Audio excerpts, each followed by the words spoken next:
आपण पाहताय शिंदखेडा माझा टीव्ही न्यूज, जे सत्य तीच बातमी। शिंदखेडा शहरात सध्या अक्षरशः आगीच्या लाटा उसळत आहेत। अंगाची लाही लाही होतीये। उन्हाचा तडाखा इतका जबरदस्त आहे की घरात राहणं जीवावर येते। रस्त्यावरून चालताना पायांची आग होतीये। रात्री उशिरापर्यंत उन्हाच्या झळा पाठ सोडायला तयार नाही। तापमान 44 अंशाचा आकडा पार करून एक नकोसा विक्रम प्रस्थापित केलाय। दुपारच्या वेळी शिवाजी चौफुली ते भगवा चौक, वरुळ रोड, विरदेल वरील रस्ते सामसूम होत आहेत। जणू काही अघोषित संचारबंदीच लागली आहे। माणूस थंड पेयांचा आधार घेऊन तग धरतोय, पण त्या मुक्या जीवांचं काय? पाण्यासाठी कासावीस होऊन ते बिचारे इकडे तिकडे भटकत आहेत। जंगलातल्या प्राण्यांची अवस्था याहून भयानक असेल यात शंकाच नाही। सूर्याचा हा प्रकोप, त्यात महावितरणाचा विजेचा लपंडाव, यामुळे सामान्य जनता पुरती होरपळून निघाली आहे। जेव्हा उन्हानं कातडी जळायला लागते तेव्हाच लोकांना झाडांची आठवण येते।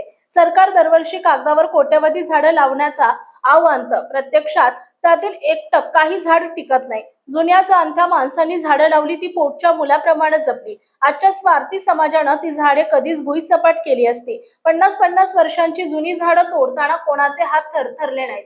आता वन विभागाला झाडांशिवाय इतर कामातच जास्त रस दिसतोय। ही मोठी शोकांतिका आहे। नुकतेच विरदेल रोड वरील उभे झाड जाळण्याचा महापाप अज्ञातांनी केलाय।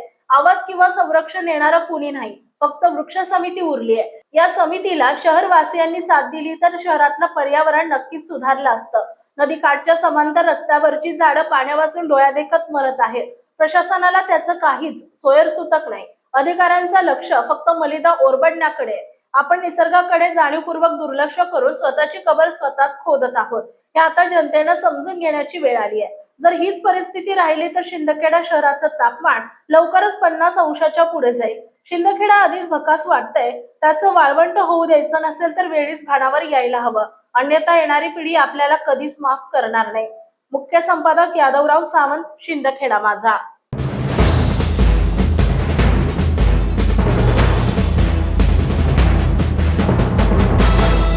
आपण पाहताय शिंदखेडा माझा टीव्ही न्यूज, जे सत्य तीच बातमी।